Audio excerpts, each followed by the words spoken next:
Hey guys, welcome back to Monday Matinee. My name is Steven, and today I'm talking about Warfare, a raw and unflinching new war film directed by Ray Mendoza and Alex Garland. Following up Garland's divisive but ambitious Civil War, Warfare takes a completely different approach, one that's leaner, more grounded, and deeply personal. Based on Mendoza's real-life experiences as a Navy SEAL during the Iraq War, the film drops us into Ramadi, 2006, during the final stages of an intense urban battle. Told in real time and almost entirely from inside one house, the movie follows a SEAL platoon caught in hostile territory as they attempt to stabilize their wounded and survive long enough for extraction.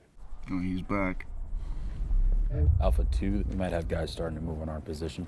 There's no sweeping narrative or larger plot arc here. This is moment-to-moment survival with a story unfolding more like a tense reconstruction than a traditional film. Joseph Quinn, Will Poulter, and an ensemble cast deliver stripped-down performances that fit the tone. Soldiers under fire, exhausted, injured, shouting orders over gunfire, and reacting in real time. There are no monologues or big emotional arcs, just the chaos of war and the way it wears people down. So one of the things that Warfare absolutely nails is the sound. Like Civil War, Garland and Mendoza use sound design to completely immerse you in the scene. The gunfire is jarring, the silence is deafening, and there are long, still moments punctuated by sudden blasts. Think back to Saving Private Ryan when Tom Hanks is hearing that muffled gunfire in the chaos. That kind of sensory disorientation is a big part of this experience. I think it really pulls you in and it holds you there. And the acting in this movie is exactly what it needs to be.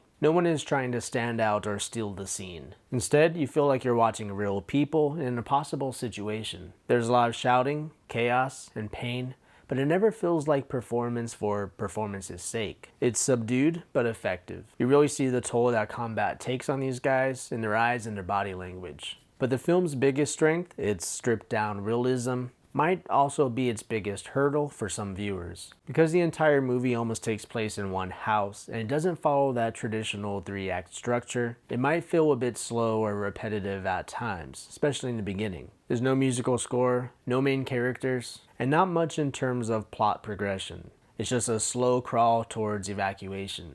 For me, it worked. But I did notice a couple members of the audience in my showing zoning out. But this isn't a war movie that's trying to entertain. It's trying to show you what it felt like to be there. And for some people, that might feel a bit too minimal or too emotionally distant. And this is the type of film that might draw criticism from both sides. Some will probably call it propaganda. Others will praise it for its honesty. But Mendoza has said that he made this movie to honor the memories of those he served with, and that comes through. The film doesn't feel like it's pushing a message, it's just showing a memory. Whether or not war movies can truly be anti-war is a conversation that's been going on for decades. This film doesn't answer that, but it does contribute something meaningful in that discussion.